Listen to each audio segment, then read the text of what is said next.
You saw the drone, right? Look, it's flying.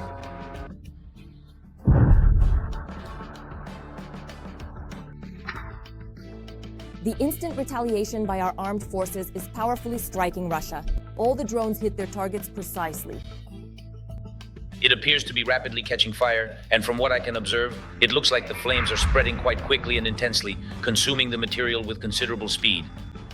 This is a real triumph.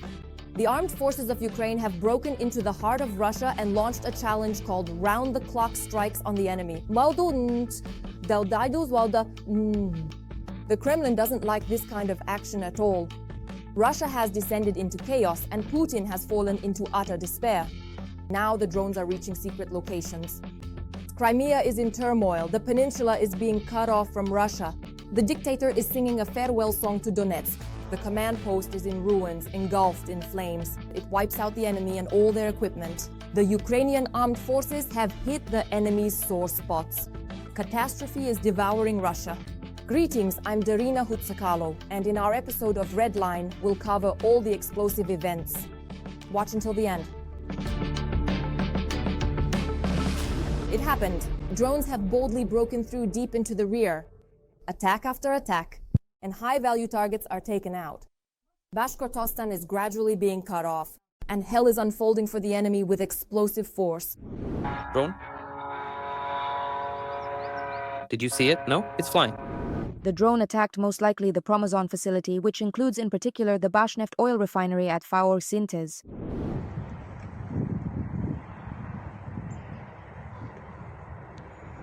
And instantly, with the Russians panicking, mobile internet disappeared and the airports ended up completely blocked.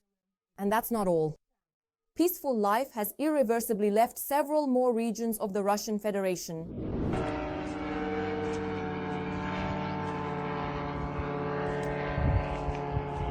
Nizhny Novgorod region, Lesogorsk.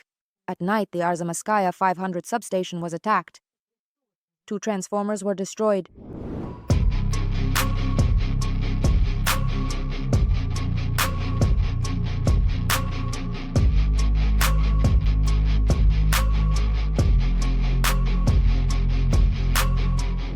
And in addition, good drones attacked the oil refinery in Volgograd.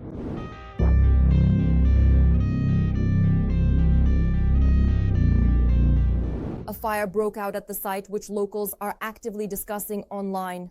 At the Volgograd airport, the Kili plan was put into action. The commotion also reached Voronezh and the Rostov region. Propaganda media simply can't tolerate it anymore. They're screaming at the top of their lungs. Meanwhile, the Russian Ministry of Defense is reporting on the successful downing of more than 50 drones. In several regions, drones flew in entire swarms. Ukrainian defense forces, meanwhile, are bringing the enemy back to harsh reality. A triple strike against the Kremlin's might. Crimea is being cut off from Russia, and Kherson and Donetsk regions are one step away from total liberation. Units of the Ukrainian Defense Forces struck a P-18 radar station in Krasna Poliana, Crimea, a UAV control center in Oleshki, Kherson region, and an ammunition depot near Makivka, Donetsk region. It seems our forces have really put the pressure on Russia this time. Putin is considering withdrawing troops from Crimea. Strikes are hitting one after another, precisely targeted. It has been confirmed that the maritime oil terminal facility in temporarily occupied Feodosia, Crimea, was hit again.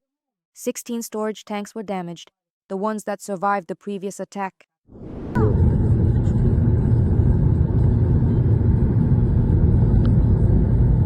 The day before, our forces even gave a tour of that very terminal. However, after that, 5 storage tanks were immediately destroyed. The self-proclaimed head of Crimea, Aksyonov, is in a panic. The oil depot was instantly engulfed in flames. Eyewitnesses immediately flooded social media with epic footage.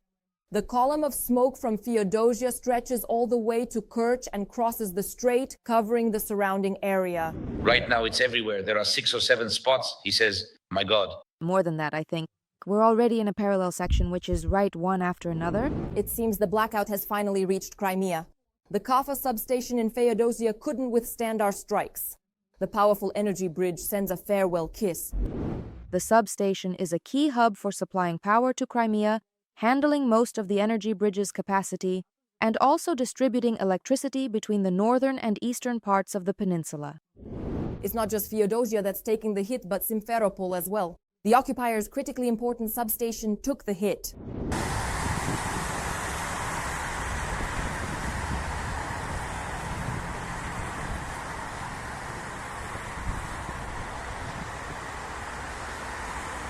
Donetsk also knows no peace. The occupiers go to sleep to the sound of explosions, fires are blazing on the bypass road, and our drones have turned their quiet night into a real ordeal.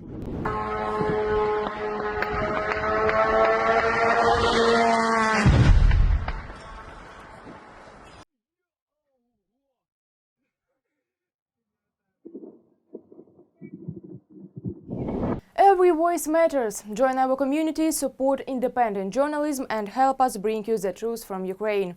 Become a member of Ukraine Today. Join us now. Locals report a large-scale fire near the former ocean on the bypass road. Sloviansk, Donetsk, Mariupol. Columns of smoke can be seen from afar, and the fire has engulfed the outskirts.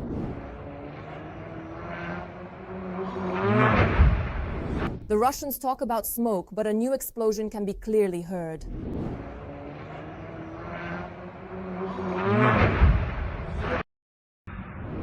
The Russians have given themselves away. They film videos in front of military equipment, revealing the location, and then act surprised when strikes happen. It is truly everywhere, all around us, in every single place.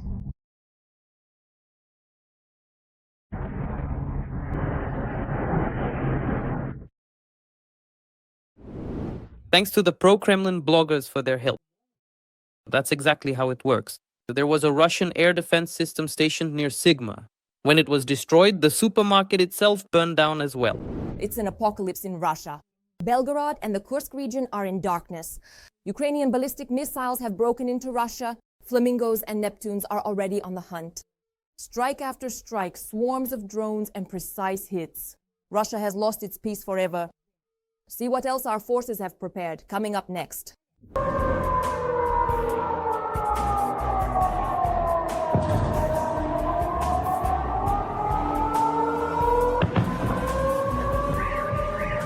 The consequences of the war unleashed by Russia are starting to return to its own territory in the form of Ukrainian drones and long-range missiles. The General Staff suggests that after Belgorod, Muscovites themselves may soon experience what a blackout is like.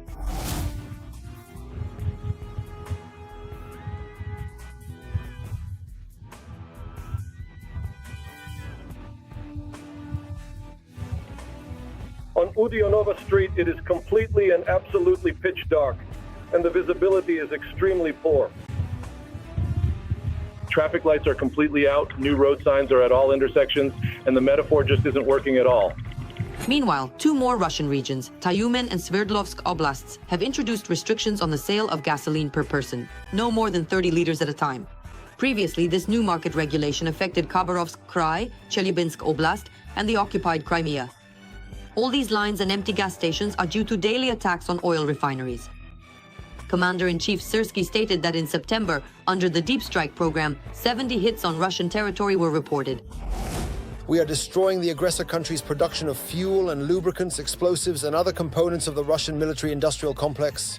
In particular, oil refining in Russia has been reduced by 21%.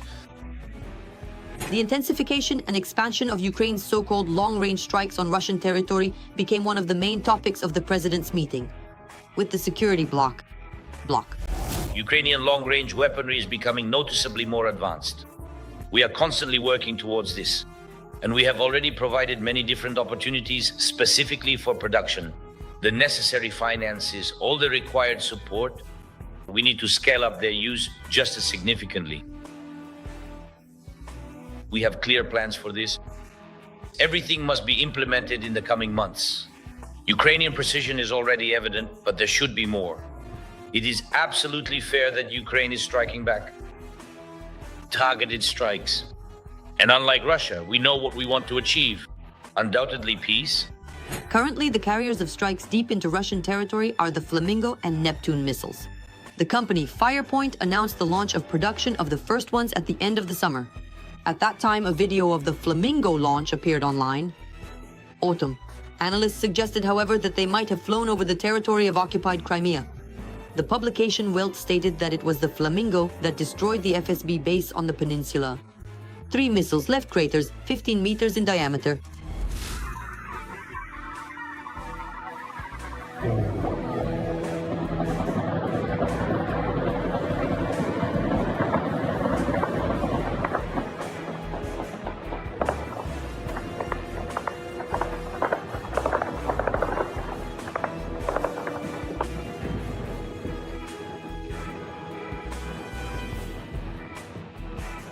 Look here, it exploded. It went off.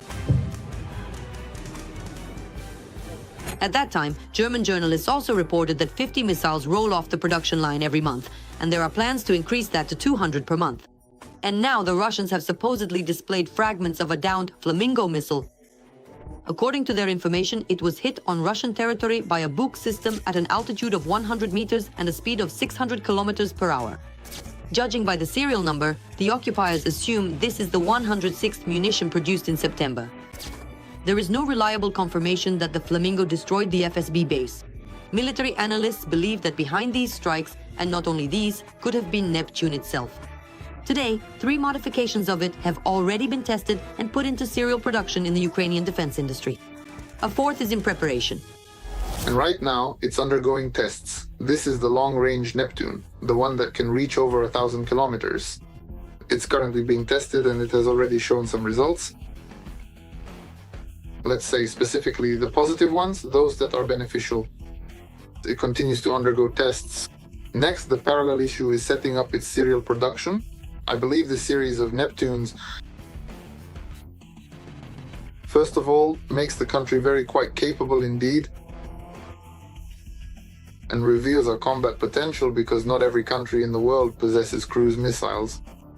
These advanced cruise missiles in the foreseeable future will be both sea-based, launched from naval vessels, and land-based, deployed from ground installations and, let's say, of various operational ranges and capabilities.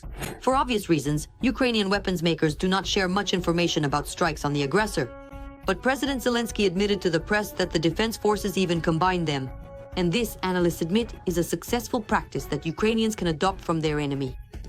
This missile most likely can be produced in larger quantities, but on the other hand, it may be cheaper than a high-tech missile like the Neptune missile. And here there are a whole range of combinations. Again, the Neptune missile, being less detectable and more accurate, can be used, let's say, to clear a corridor, or conversely, a number of Flamingo missiles, which are very noticeable and cheap, can be used as decoys to draw the enemy's air defense forces away. Meanwhile, the Neptune missile would pass through at that moment, and the less detectable, more precise missile would enter and deliver a targeted strike. The Ukrainian defense industry is no longer what it was at the start of the full-scale Russian aggression. The country's military and political leadership, it has finally become clear that only local manufacturers can guarantee stable arms supplies to the front. However, this is only possible with proper funding. But with each passing day, like the sky, the EU is being terrorized by more and more unidentified drones, and Europeans, as well as Scandinavian countries, are increasingly interested not only in Ukraine's experience, but also in cooperating with Ukraine in the production of weapons that meet the realities of modern warfare. Urgently, tomahawks on Moscow, Trump made an unexpected statement. From now on, there will be even more trouble for Russia. Mega missiles are already on their way to Kiev. This is not a threat. This is a real bomb under the control of the armed forces of Ukraine. When and where will they strike? And what is Putin afraid of? All the details coming up next. I think I've already made a decision regarding Tomahawk missiles for Ukraine. 2 phone conversations in one day between Zelensky and Trump. And of course, this gives us signals and hope that just as Trump applied pressure in the Middle East for peace, he will put the same pressure on Putin to stop the war in Ukraine. I hope for this, and I spoke about it with the president. As a result, Trump threatened the Kremlin with supplying Tomahawk missiles to Ukraine. You know, I can talk to him, I can say, look, if this war isn't ended, I'll send them Tomahawks. I can say that. Tomahawk is an incredible weapon, a very offensive weapon. And honestly, Russia doesn't need that. They don't need it. Yes, I can tell them that. If the war isn't resolved, we can do it. However, the US president did not specify whether an official decision has been made to send Tomahawk missiles to Ukraine. So what could this mean? Trump is simply trying to intimidate Russia. Or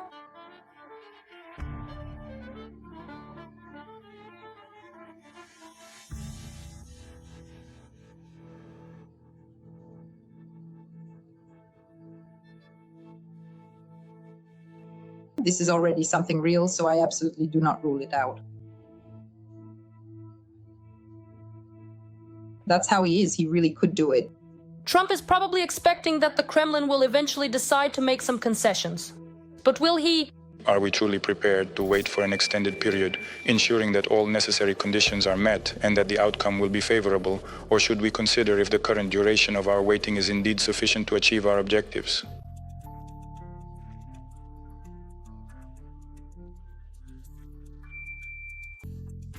And while the topic of tomahawks is causing some concern in the Kremlin, Lukashenko has sorted everything out. Well, of course not. After all, those missiles would be flying into his own country. I think we need to calm down about this. I once said, maybe even to you, that our friend Donald has a rather peculiar tactic for dealing with the most pressing issues, first and foremost. Wow, he's even cozying up to Trump, calling him a friend. So who is closer to the potato magnate? Is it still Putin, or is it now his friend Donald?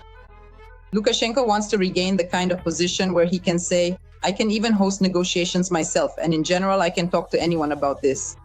And overall, I'm such a great guy that I'm the main negotiator. I can gather them all together, but it seems to me that's what this is about. But the question remains open. Will the Kremlin's rhetoric change after Trump's statements? The Russian side continues to say that they are ready for a peaceful settlement. And we also hear that Trump keeps talking about the need to sit down at the negotiating table. And from this we conclude that he still maintains political will. But the Europeans, the Kiev regime, are showing a complete unwillingness to do anything in this regard. It couldn't have been any other way. Of course, the Kremlin will blame everyone around them.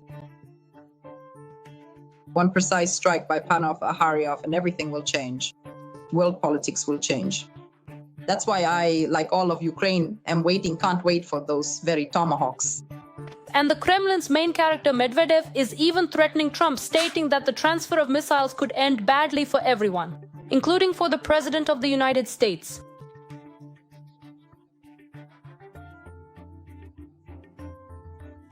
So that if anything happens, he can say, well, he's just my deputy. That's why he says, what do you expect? So Medvedev is carrying out the tasks assigned to him by Putin, not by anyone else. So yes, you have to understand that if he's saying this, it aligns with the message coming from Peskov. In other words, the Russian media really are getting nervous. It seems they're worried. Well, of course, they have nowhere to hide, unlike Putin. They're not even trying to hide it. Moreover, they're already marking on the map the targets that could be hit by those very tomahawks. Look, these are Russian military infrastructure sites within the range of Tomahawk cruise missiles in the Russian Federation. Putin will decide everything. And what, have you forgotten? You have air defense systems with no analogs, remember? Our response is to strengthen the air defense system of the Russian Federation. Also, besides the Tomahawks, Trump stated that he has indeed ended the war in Gaza, which is confirmed by his presence in the Israeli parliament.